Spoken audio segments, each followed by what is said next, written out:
Welcome, Adam, to another day in the life with me, you, the Bucket Lord YouTube channel. We're here to talk about Superman. We just watched Superman 78, and I brought it up a while ago. I wanted to know your opinions about how you felt scaling them beside each other, but you said that it wasn't. I don't think it would be fair to compare, and it's kind of ironic that I'm wearing the original crest and you're wearing the David crest.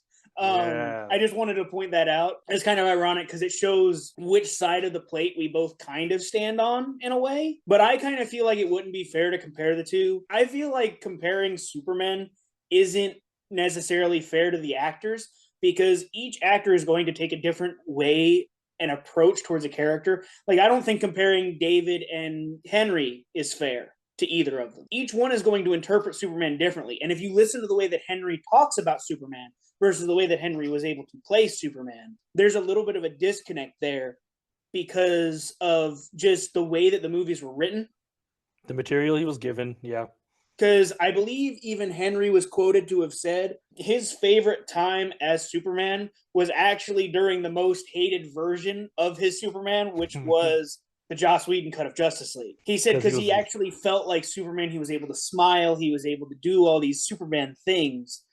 But again, I just feel like it's not fair to compare these guys because of the fact that they're going to play such different versions of the character.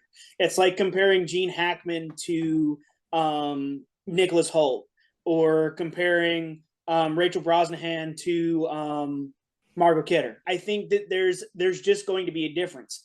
Now, I will say in terms of characters like Lois, where you have Margot Kidder and you have Rachel Brosnahan, those two managed to capture Lois so very, very well. That's true. They were very similar, but also very different because of the fact that you also have to take into account the times that they grew up in. We're looking at the 40s into the 70s versus the 2000s into the 2020s.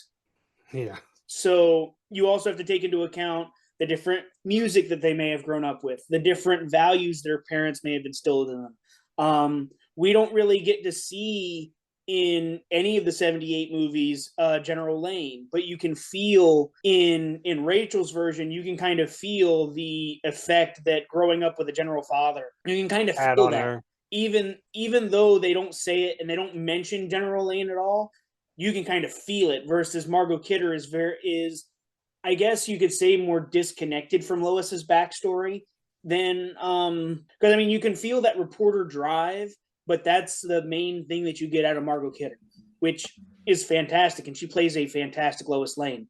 I still think that she's personally still my favorite version of Lois, other than there's only one Lois that comes above that for me, and that's Erica Durance. She from Smallville. Yes, that's the Lois Lane from Smallville. But you just because you spend so much time with her, you spend Yes. 10 seasons. Like, that's why, again, I don't feel like it's fair to compare these characters, these actors and these characters, because of the fact that they're just so different. Like, I wouldn't compare Tom Welling to David. I spent so much of my childhood with Tom. I Yes. spent so much of my childhood watching Christopher Reeve. I rewatched Superman Returns over and over again. I can quote parts of that movie. I know Brandon Routh Superman. So in a way, I feel like it, like I said, it's just not fair to compare. But I do think that it's worth talking about the similarities and the influences from this movie that I think were brought into aspect for Superman 25 from Superman 78. There were tons of parallels throughout the movie, both movies. Well, yes, and you started pointing out like one, and then I just started paying attention a little bit. I'm like, oh, I guess this kind of reminds me of this. And this kind of reminds me of, it's kind of like the Force Awakens of, this is like the Force Awakens to the New Hope. I don't know that I'd go that far. Just Not because that of the fact, extreme. It's because Superman 25 versus Superman 78, and it's crazy that we're even referring to it like that because of the fact that we've always said Superman 78, and yep. now the new Superman also has a reference to the year it was made.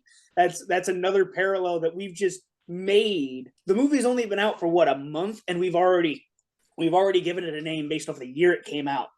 Yep. Whereas back in 78, Superman was just Superman. Nobody called it Superman 78. We It call was it just Superman Superman, yeah. 78 because there's been so many movies after it. I think someone in the comments for one of the videos before commented and called it Superman 8, and I was like, I guess that this is the 8th Superman movie. I think if you include BVS. 1, 2, 3, 4, Returns, Man of Steel. So yeah, this is technically 7 because BVS was not a solo Superman film. There was supposed to be a Man of Steel, and there was actually a script for a Man of Steel too. I've pushed this away from the plot. Okay, so Right. not quite New Hope to Force Awakens, but I get a lot. Like the spirit is there. Force too much, but I do feel like A New Hope versus The Force Awakens was definitely more of a I took this movie and I made this movie. It was definitely more of a let me look over at your test answers real quick. If I were a director picking up such a famous thing, such a famous property after somebody like Steven Spielberg directed movies within this property, yeah, I might take some hints from Steven Spielberg. I'm not going to lie to you. I might take a little bit of inspiration, but I also feel like I would go my own way with it, which it feels like James Gunn took inspiration from Richard Donner. Yeah. And then went his own way with it. It wasn't, oh, let me just remake Richard Donner's movie real quick, release it, and make a bunch of money. You know, that's kind of what forced, not to shame JJ in any way, shape, fashion, or form. I love JJ Abrams as a director. I just feel like he did drop the ball a little bit with The Force Awakens. The relationship between Superman and Lois and then Superman and Lois in 2025, I definitely do enjoy. We spend a lot more time with both Clark and Lois and Superman and Lois in this movie than we do in 2025. Like we have like 2 main scenes with Superman and Lois, and then like I think 2 main scenes with Clark and Lois. To kind of piggyback off of your point there, I still feel like we only get one really main scene that's Clark versus Superman Clark. Yeah. And Lois within Superman 25. For the most part, you're getting the authentic culmination of the two whenever he's with Lois. Yeah. Because he's not hiding anything from Lois at this point. At this point, he's not having that dichotomy of Clark and Superman when it comes to Lois. So you really don't get to see a lot of that playful banter between Clark as Clark and Lois because of the fact that you only really get it during that Maiden Daily Planet scene. Yep. But every other scene that they're in together, because of the fact that Clark is able to just be himself, you don't really get that iconic Clark and Lois that you get from Christopher Reeve and Margot Kidder. Now, it's fun to see them go back and forth. Right, exactly. And it's also interesting because you had mentioned this too, that you and I had both had mentioned this, that we spend a lot more time with Clark. And you even said that it was a disservice that we didn't get to see as much Clark in 2025. It definitely was. It's not a one-to-one like New Hope to Force Awakens. But if the 2025 movie were to do like the getting mugged scene, I think David Cornsweet would have a lot of fun with that scene. I think his Clark would be a lot of fun. Yeah. Oh, definitely. And that's one of my favorite scenes from Superman 78. You see how much just in the little micro expressions between Clark being Clark and Clark being Superman, how much Chris's entire demeanor changes depending on which persona he's taking on. You get to see, like, for the prime example is that mugging scene, right? Because he's so timid and he's so afraid, but yet Lois is still hiding behind him. Yeah. And then he catches the bullet and he falls over. And she's like, "Oh my gosh, were you shot? Were you shot?" And he goes, "No, I must have just fainted." And she's like, "You fainted? What do you mean you fainted? You're a man. You're not supposed to faint in this situation." And then as she's getting up and walking away, he looks down at his hand, opens it up, the bullet's in his hand, and he looks so proud of himself. Yeah, I feel like there are a lot of moments where Christopher Reeve looks at the camera. I don't think it's supposed to be like a fourth wall break.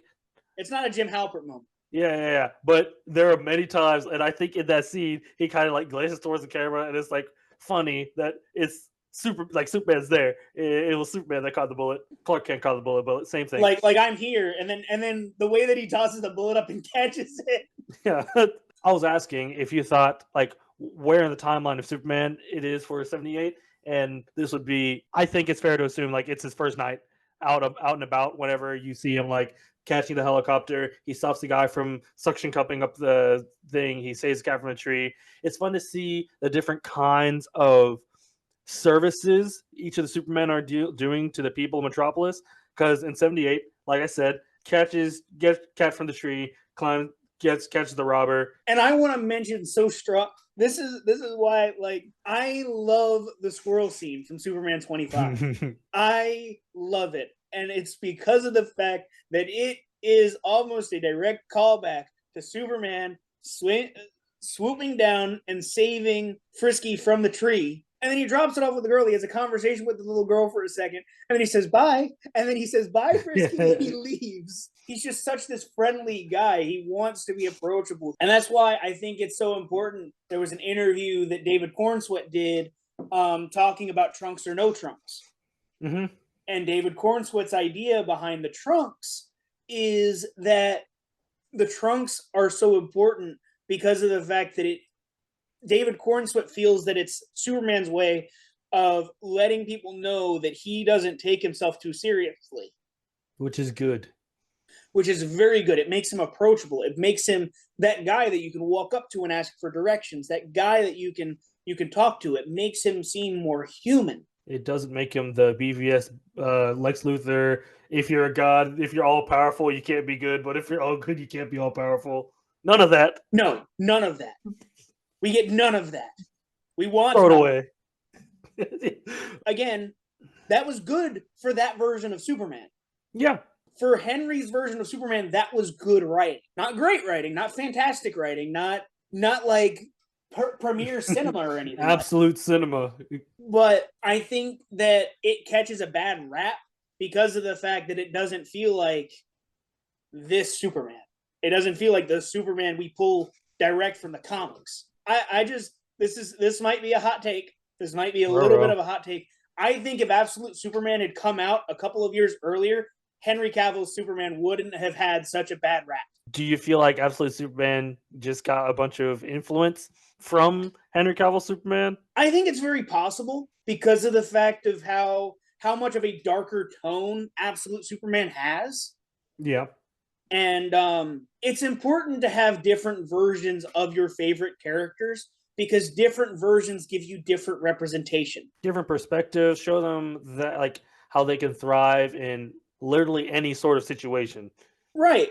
And I think Man of Steel just came out in a time when people felt like superheroes had to be dark and gritty. It makes me sad that Henry Cavill wasn't allowed to smile much as Superman. It's crazy hearing about a Superman that doesn't get to smile. Right. And I think it was kind of for that perspective, I think it was kind of a bit of a oversight from Zack Snyder because it kind of feels like he sets up for Superman to be this great guy and then he falls. And then he sets up for Superman to be this great guy and he falls. And then he sets up for Superman to be this great guy. And then he dies. At the end of Man of Steel's growth point was from Clark being Clark, a man with superpowers, to becoming Superman by the end of the movie. Creating that persona of Clark Kent that goes to the Daily Planet. And then you get that playful banter between him and the General in, I think it was a post-credit scene. I don't remember if it was actually a part of the movie or if it was a post-credit scene. Oh, no. I think it was a post-credit scene where they're flying drones in Kansas and Superman knocks them down. No, I think that's in the movie. That's not post-credit scene. I think that's it's not post-credits? No, I don't think so. Because there's the girl that like laughs at her higher up. Yeah, because she finds Superman attractive. Yeah, she is. That's not her fault. And it is Henry Cavill. But you get that playful banter between him and the general, and he's like, the general's like, well, how do I know you won't go against America's interests? Or how do I know you won't go against like human interests, America's interests? And he just looks at him and smiles and he goes, sir, I was raised in Kansas. I'm about as American as it gets. That's super important. But then the very next film, you lose all of that. In BVS, you lose all of that. It's the Batman effect, I guess. Well, in a way, I and much of the internet, because I've read it all over the place, and I kind of agree with it. While I don't fault him for making the Batman films, it's Christopher Nolan's fault. Now that's not entirely like a bad fault, but he made Batman so dark, gritty, and grounded that it affected superhero films for a good little minute. Because it affected Man of Steel, it affected Fantastic Four. They wanted to make dark and gritty superhero movies for a good minute. It affected the Power Rangers, man. It affected the Oh yeah, I Power remember Rangers. that. The most colorful guys became muted. They became dark and gritty. It felt like it had the exact same cinematography as Fantastic Four did. And then it did as well as Fantastic Four did. Now, like, some members of the Power Rangers community do enjoy that movie. It's not a good movie. I like that movie. It's not a great movie by any respect. I enjoy it. I want that to be known. I enjoy that movie. I like it. I also really enjoy Batman v Superman. It's definitely a guilty pleasure of mine. Exactly. And that's why I think it's important to have different aspects of different characters, because what works for you may not work for somebody else, and what works for somebody else may not work for you. But it's important to have those voices. I think I'm gonna bring it back to our Superman talk. Speaking of Man of Steel, there is a scene where Superman. Well, we haven't left Superman. I don't know what you're talking about. There's a scene where Superman pushes a bus of kids back onto a bridge, and I was like, Man of Steel reference. But it makes me sad, the loss of the backstory, the origin story for 2025 Superman, and it makes me sad that people feel like you shouldn't have to do an origin story for superheroes these days because their origin story is important.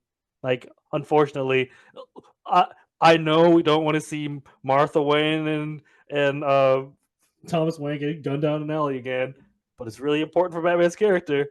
And I feel like it's really, even though for some people, for your casual moviegoer, it may feel like beating a dead horse. It's so important to the character to really hit those notes. And that's why, like, Superman 78 hits such different notes for me than Superman 25 does. Because, like I mentioned to you during the beginning of Superman 78, the reason why I have such an issue with the changes that were made to the Krypton backstory yep, is because of the fact that the way that Marlon Brando played Jor-El and the speeches that Marlon Brando gives regarding, like, humans are, they'll stumble, they'll fall, like, they're good people.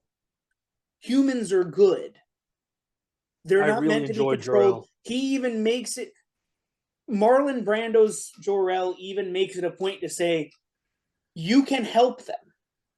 You cannot directly influence events of what happens to them, but you can help them. You can guide them. They are good people that just need a light to shine the way down a better path. Yes, that's awesome. I'm glad that that's the mentality that pushes Superman, like propels him forward. Right. And it's the same thing with Russell Crowe's Jor-El. Is it's they just need that push down the right path. Kevin has a theory that maybe someone like tampered with the message, even though like all the people on Earth were like, "Oh, we we all checked, it checks out."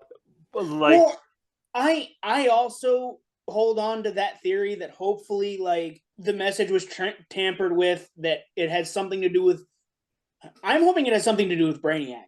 To be honest, you said Brainiac. Kevin was like, this era of DCU is supposed to be Gods and Monsters, and he said that Superman from Gods and Monsters has a similar like backstory, where like it's actually Zod, not a similar backstory. It's actually Zod who's his dad, and if Zod was his dad here, it would make sense why something like that was said. But they did name drop him Jor-El, so I also hope that it's Brainiac. But the great thing about, like, Russell Crowe's version too was the rebellious nature of who Jor-El is in the comics, in every piece of media up to this point. The rebellious nature of Jor-El says that even if Krypton was this species of conquerors, Jor-El wouldn't be like that, because in every aspect of it, Jor-El is a scientist. And Jor-El actively goes against the council on so many different things that it doesn't make a lot of sense for him to tell Clark, you have to rule these people. No, you must serve these people. That's what makes sense. You must serve these people. You must guide them without directly affecting the events of what happens. You can guide them into a better way. I'm really and impressed. Not copy the mistakes of Krypton, because that's what Russell Crowe says in Man of Steel, to not copy the mistakes of Krypton.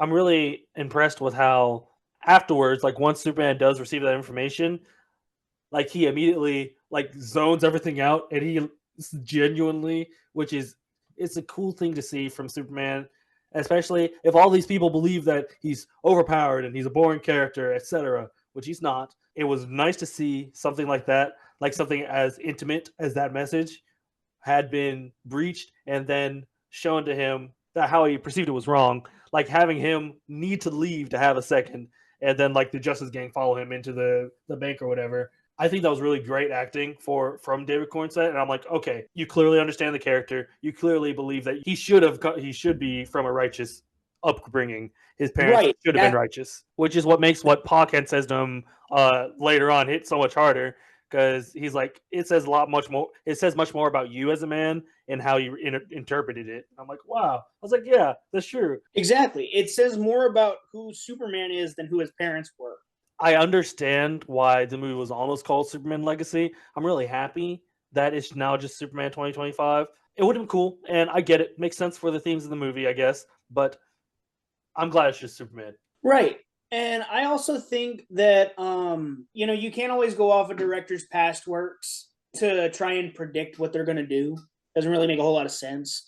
But I was hyped the entire time for James Gunn. I had so much faith and belief. I was skeptically optimistic, and you know that, and I've said that the entire time. Yep. Skeptically optimistic, because I can't not be. I wear these shirts all the time. Can't not be optimistic. It's who Superman is.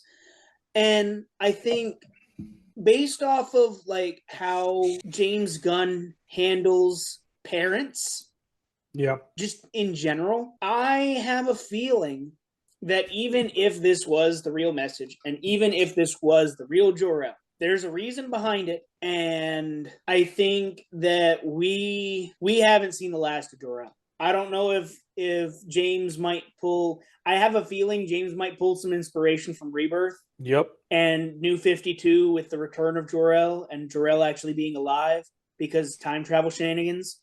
I hope not. I don't necessarily hope not. I mean, it did create for some pretty powerful stories. Listen, you and I haven't had the discussion about the Bendis run yet. I'm working on those videos. I want that to be known, especially for our audience. I'm working on it.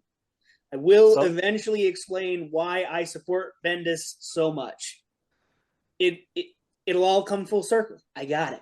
It'll happen. Doesn't it feel better saying out loud that you are working on it? It does.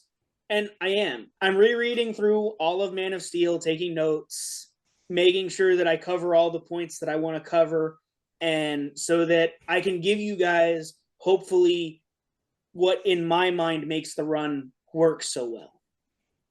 Because I know it's a very hot topic. It is a hot topic. 1 second. My cat just walked in and opened my door.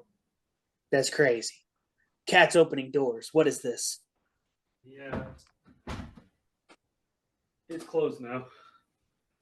Well, darn. Now we got to leave that part in. Cats are opening doors, so we got to have proof of this. Yeah. He can do that.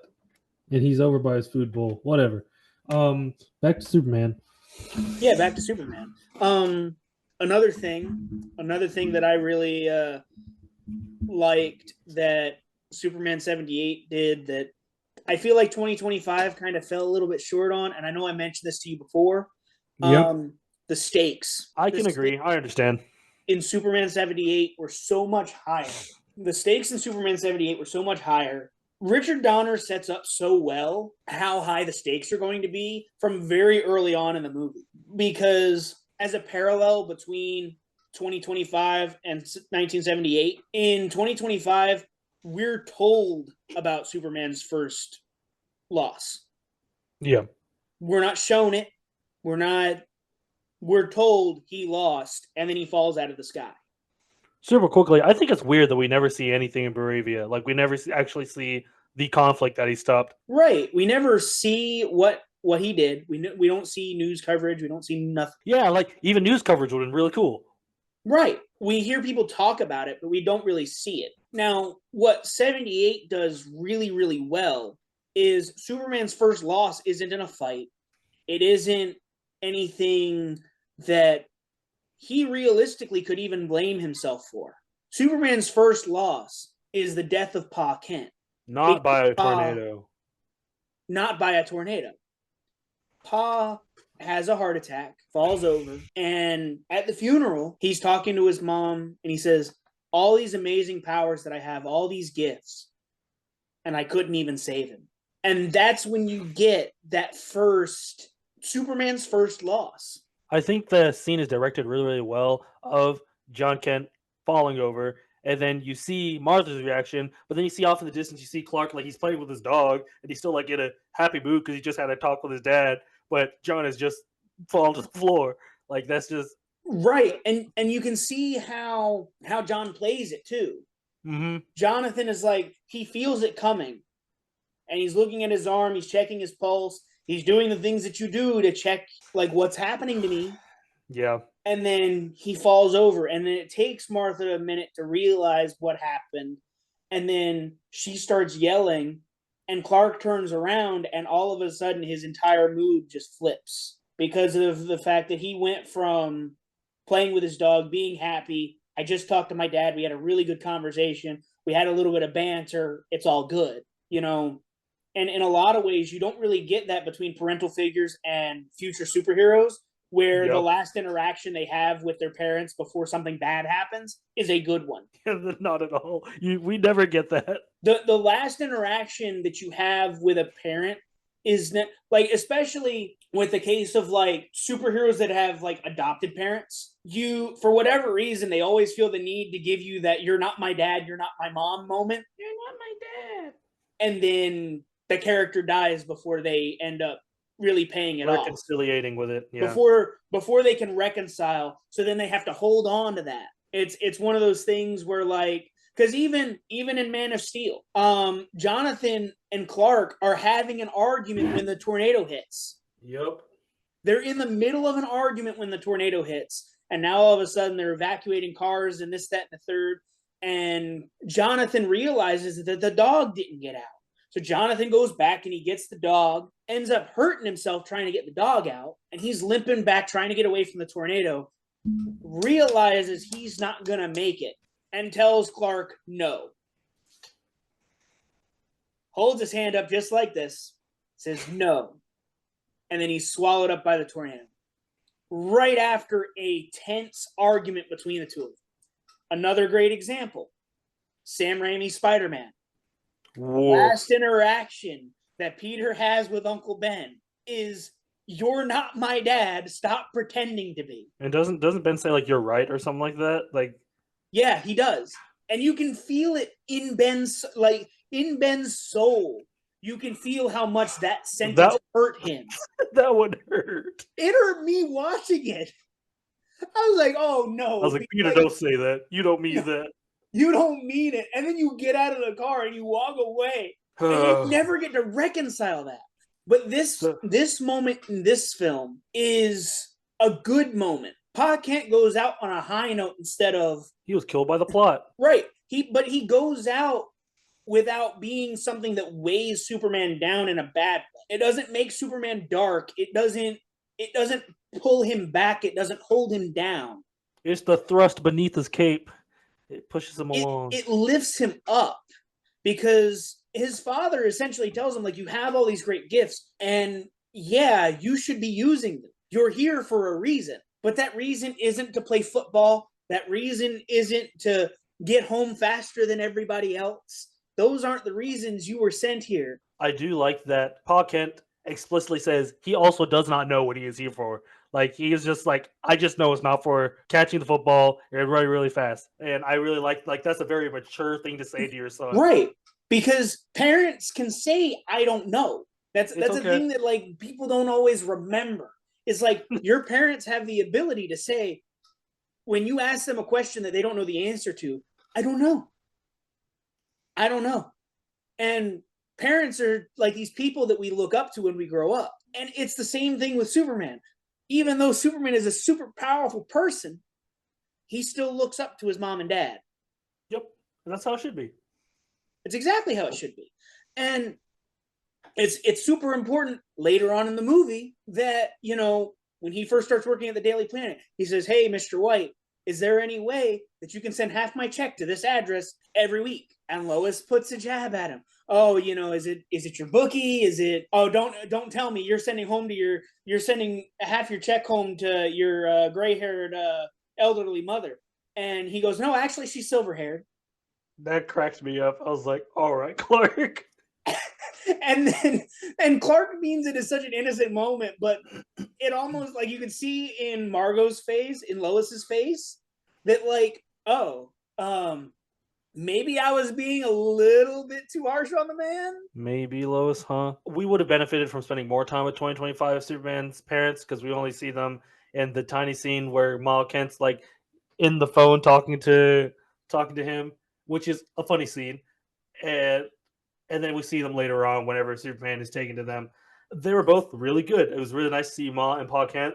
I really liked the little wrinkle that Ma Kent, and I guess it kind of makes sense. Ma Kent's like kind of the tougher one out of the pair, and she calls John Mush. And I was like, that's really funny. And she's like, every time something happens to Clark, he like falls apart or he turns to mush. They love him. They love him.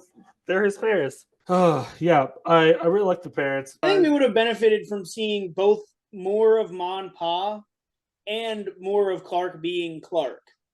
I think we should have gotten the origin story for Superman. Like it was nice that it started. It's cool narrative, not even narratively. It was cool that they started the movie without his origin story, but I think I would have been attached to Clark much more if I saw the origin story. I think so too, and I just think it would have been better if we would have, like I said, if we would have gotten more of Clark at the Daily Planet, Clark with people that don't know that he's Superman. I don't want to sound evil, but I think that BVS Clark Kent might have been doing more like reporter work than Superman did in this movie. Oh, definitely. Which is crazy. Which is just a crazy thing to think because he did nothing. We saw him going to work one time and then he was not there for the rest of the film. Yeah, but with Superman 78 and with not Man of Steel, because he's not a reporter yet in Man of Steel. He's doing all these other jobs. Odd jobs. He does do a lot of odd jobs. And a lot of them end up putting him in a position to save people, which is kind of interesting. Says more about his character. Exactly. But the great thing about Superman 78 is we do see Clark go into work. We do see Clark do work stuff. We don't know what he's doing. They don't explain like what he's doing. But we know that he's going into work. I don't want to be explained to what he's doing. I just like it's nice to see him at the workplace. He's sitting down to do a job. He's getting called to the office. Right. Clark's got Clark stuff going on. Yes, exactly. Clark's got Clark stuff to do. Clark's also got Superman stuff to do. He's got all these different things that he has to do as both Clark and Superman. It's very cool to see those two things happen. And it's another reason why I almost like the TV show versions of Superman better because you get to see more of that nitty gritty. You get to see more of like the mundane. Right. You get to see more of Clark. And Superman does Superman stuff, but you get to see more of Clark. Like Dean Cain's version. Dean Cain's version, you see a lot of Clark, a lot of investigative reporting from both Clark and Lois. Smallville, you see a lot of investigative reporting from both Clark and Lois. And Chloe, because Chloe exists. A lot of those versions, you see more of both Clark Kent and Superman. Although in Smallville, he's not Superman at that point. He is doing super things, but he's never Superman. You brought up with John Kent, like him dying was Superman's the first loss. I think for Superman, we don't really get that. And yes, we're told he suffered his first loss at the beginning of the movie, but again, we don't see that. I think his first loss is whenever Lex Luthor kills the guy like doing the Russian roulette thing. That's the first time in the movie. Stakes. There it is. I'm getting my train of thought back. That's the There you first go. time in that movie where I was like, that was weird. Like I did not expect, and also Lex Luthor didn't expect to shoot him on like the second try. I thought it was second or third. It was very It was short. second. It was very short Russian roulette.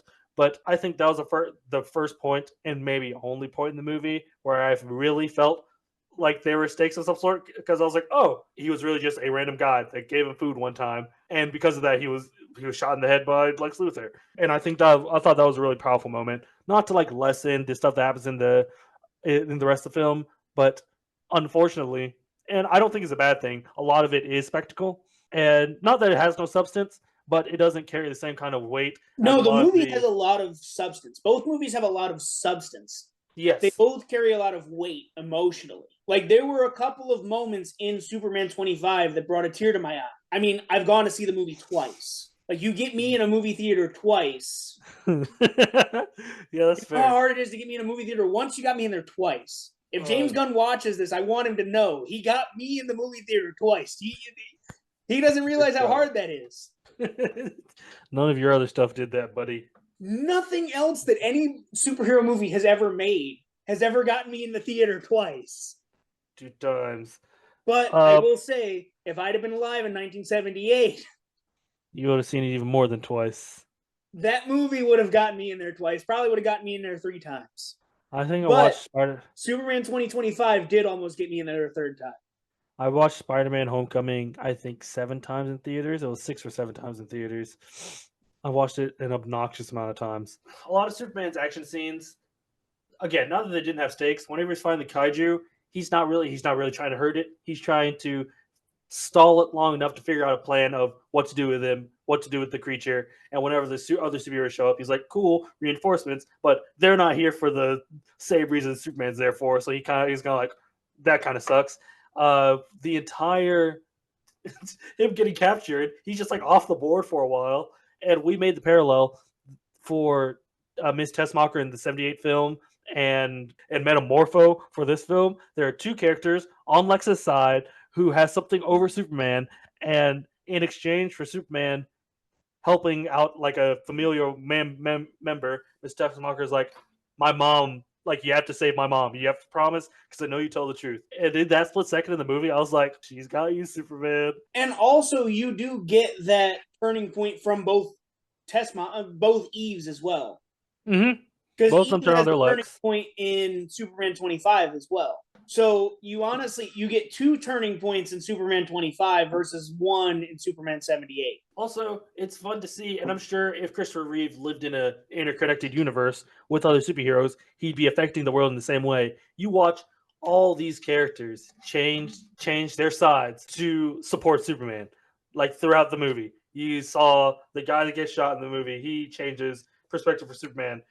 Miss Terrific, the entire Justice, not the entire, I guess, but like Miss Terrific, because of Lois Lane, goes to help out Superman, and then they continue to help each other. I guess Eve Tessmacher, not for Superman specifically, it is for Jimmy Olsen, but Jimmy Olsen's trying to get this done for Superman. So like all these characters are influenced by just like the humanity of Superman, which I am impressed about. Right. And the theme of both movies actually ends up being Superman's humanity. It would have been kind of corny, but I think it would have been fine. I think the '78 Superman, like at the end, he like drops off Lex Luthor at the prison, and then he goes off, and then like it's the end of the movie. I think it would have been nice to hear it didn't have to be as like pointy as David Cornsweet's monologue at Lex Luthor at the end, but I think it would have been really nice to hear Christopher Reeve's opinion about his humanity as opposed to Lex Luthor. Because Well, I think you kind of get that when they first interact in that first scene in Lex's bunker. yep, You kind of get that interaction, which you also get that angry moment of where's the detonator versus where's the dog. where's the dog? You also get like the clashing of minds in that scene in the same way that you get the humanity speech at the end of Superman. Because in a way, neither one of them understands how the other works. Yes. Because Superman doesn't understand how somebody can be as twisted and angry and as business sense as Lex is in 78. Superman doesn't understand how Lex's mind can think that way. Yeah. And in the same way, Lex doesn't understand how a person can be that good. And if a person can be that good, they're in my way and I just need to get rid of them. I think it's a cool moment that Lois Lane points it out, and she's like, you think everything's beautiful. Like, it's very clear how how much love is in Superman. Right, exactly. And it's so the humanity exists in both. The stakes in 78 were higher. I believe it. I understand. The first time I watched 78, the raw emotion behind Superman finding out that Lois died, I straight up cried. It's a horrifying scene watching her get like, and it's kind of prolonged watching her get buried alive. Yeah, because she lives through a lot of it. Because it's a really good story moment because it just shows how much else Superman is doing, how much time Superman would have had to save her, and yet he still was not able to. Yeah, he can't be everywhere at once. And that is also such a great classic superhero conundrum. Because Superman, the biggest thing for like very powerful heroes is people saying you can't save everyone. And this version of Superman says, watch me. Can't have it all. And he laughs. Exactly. And people say that it's stupid that he can fly around the world and make time go back in time because that's not how physics works. But it's a comic book movie. Mm-hmm. It's a comic book physics, movie. idiot. Don't be stupid. Don't be silly. Superman is Superman. This is the moment wasn't meant to be taken in terms of practicality. The moment was meant to be visceral emotion from a man who just lost the woman that he loves. Which you can feel it. You can see it and you can feel it. You don't see him portray as extreme of an emotion up until that point because he's like fairly jovial the entire movie, and like he's just about almost stern when it comes to Lex. Like he's clearly like put off, but he's just like kind of neutral and stern about it. With Lois dying, like that's the first time I was like, oh gosh, and it's visceral. It's not even just like this base emotion. It's a visceral feeling, and the yell that he gives out makes you feel his pain. And also echoes as he's like flying and like booming into the sky. I was like, oh gosh. I kind of mentioned it to you when we were watching it that it would not have paid off nearly as well if they hadn't killed off Pa at the beginning of the movie. Because you get that first loss that Superman couldn't do anything about. And now you get this second loss that Superman was not in a position to stop. Mm-hmm. That parallel creates those stakes of, you know, all these people are in danger and Superman can't save them all. He can't be everywhere.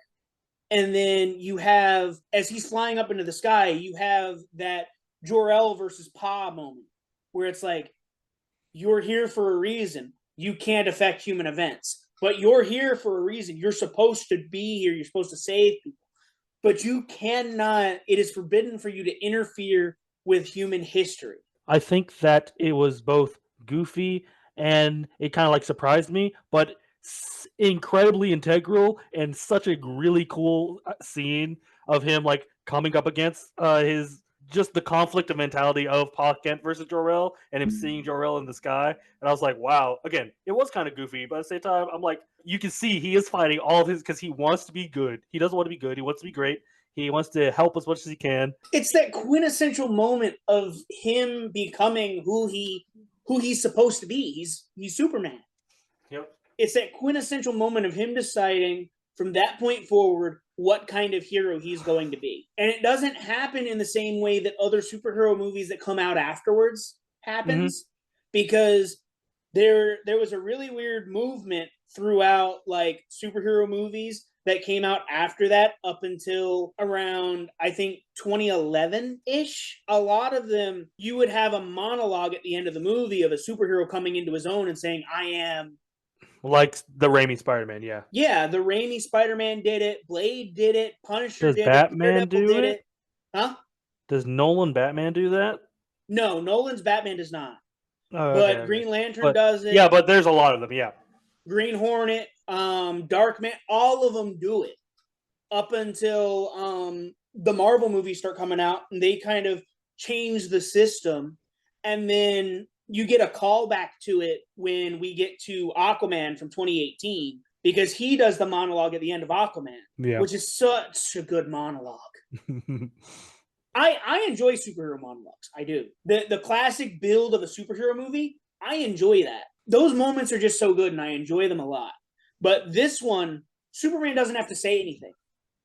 He showed you. He shows you exactly what he's there for. He shows you exactly what he means. And another thing that I wanted to bring up as sort of a parallel, because we talked about it during our Superman review. You and I have had personal conversations about it. The difference between the interview scenes Vastly different. and the first flight.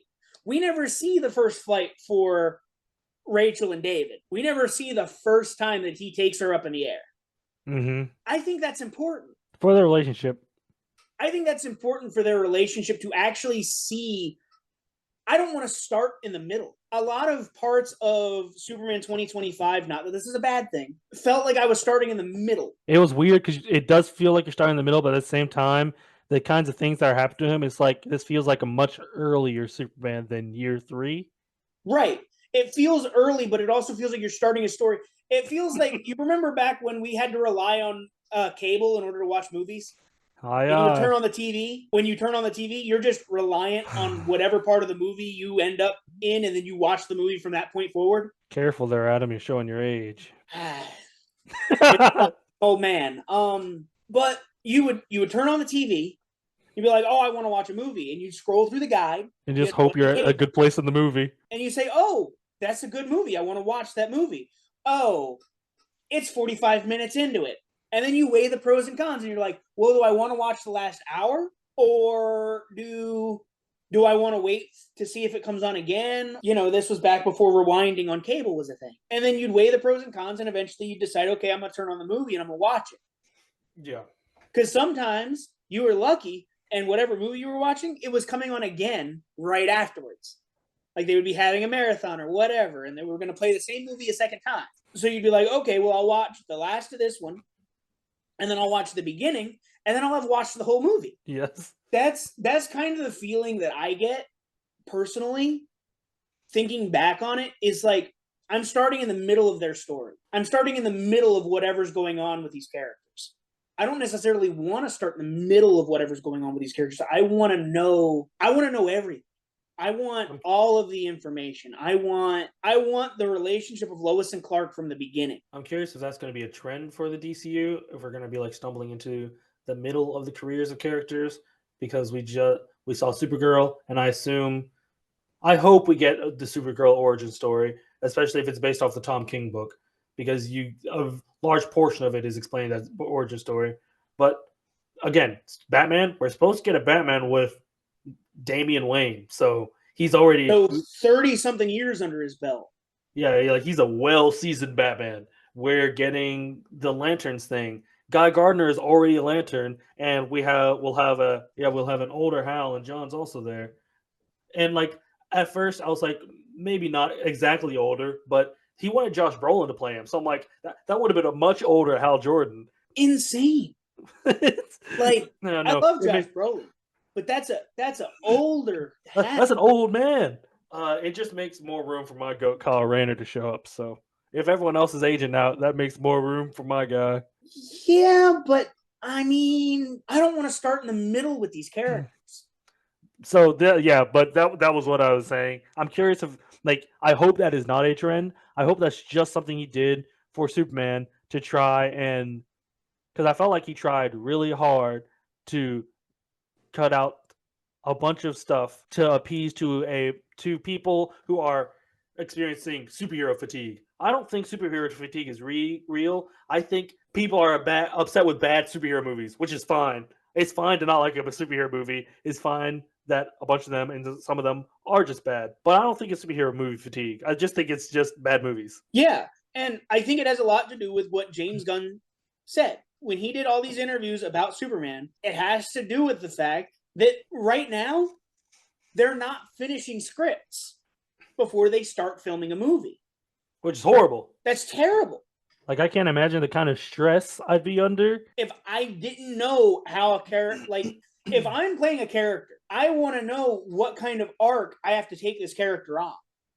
If I don't know if the scene that I'm doing today is the height of where this character is going to be, the low, if I don't know where I'm sitting at with this character, I feel like I don't play that character well enough. That's fair. I understand that. And I've realized this more recently, especially with, like, you know, being a nerd playing D&D. Ha, nerd. I'm sorry. You say as you also play D&D. Anyway, Hey, called shut out. your mouth. No. Called out. Got you. Got your ass. But I also realize now with playing D&D a whole lot more frequently, having all these different characters that I play, I've realized that as a personality, I am definitely so much of a character actor and kind of very method about the way that I portray characters that I create. I, as a person, would not do anything that I feel does not fit the character. But if I don't know where the character is supposed to be going from here, I don't feel like I can play completely true to the character. Like, you can't do justice to it because you are missing fundamental information.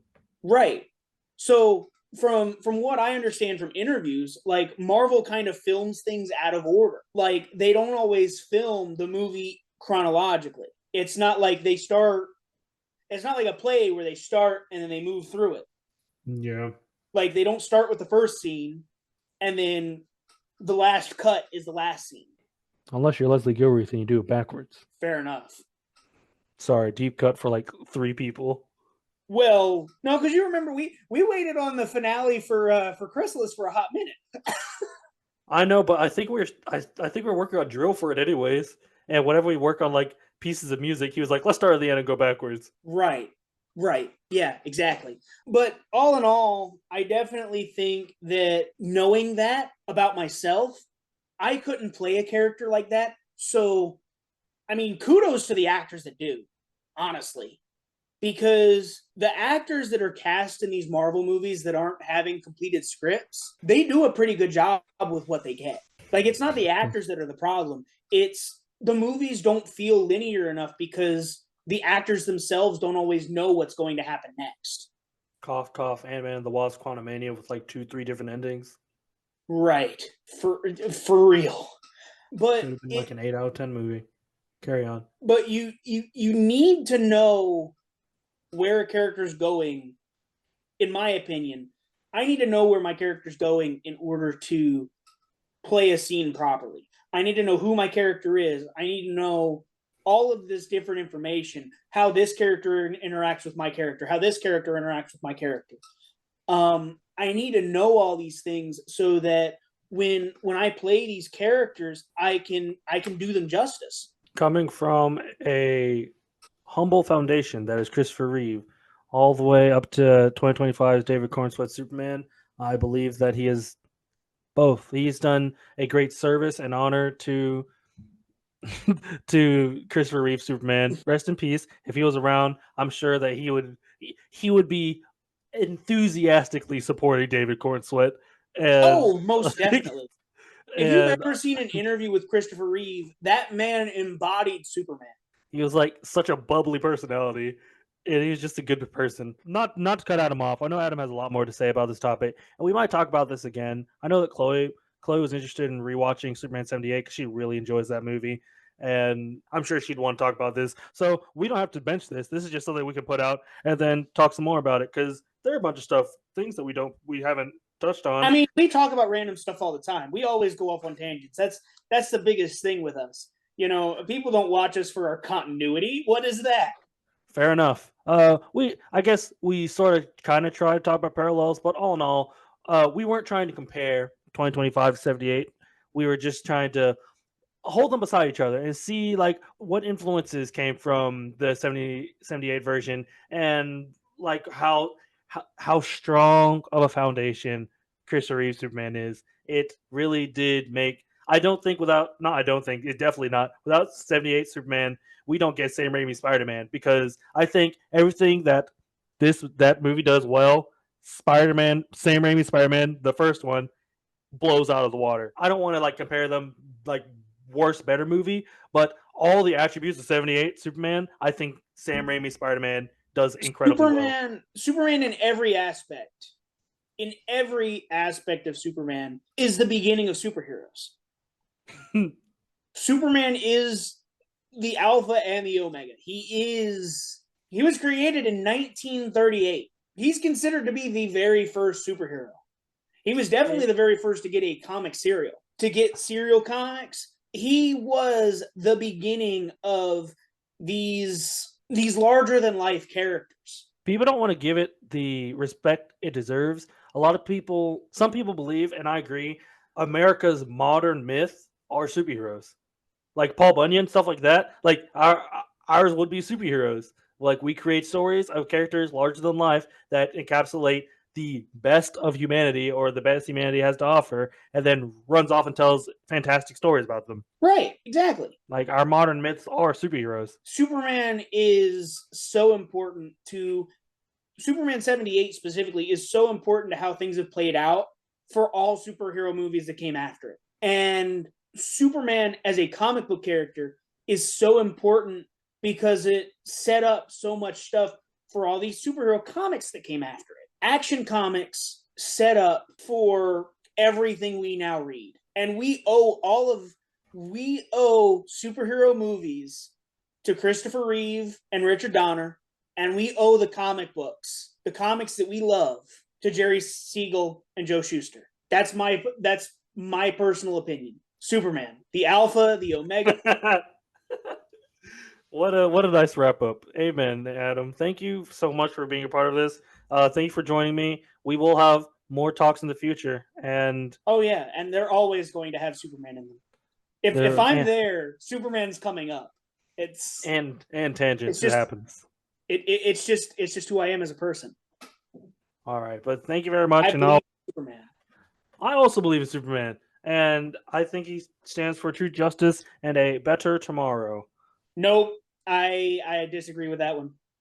All right, I'll see. Superman is always, and this might be a hot take to end the video with, Superman is always truth, justice, and the American way. Even if America has lost its way, some people believe that it has, some people believe that it hasn't.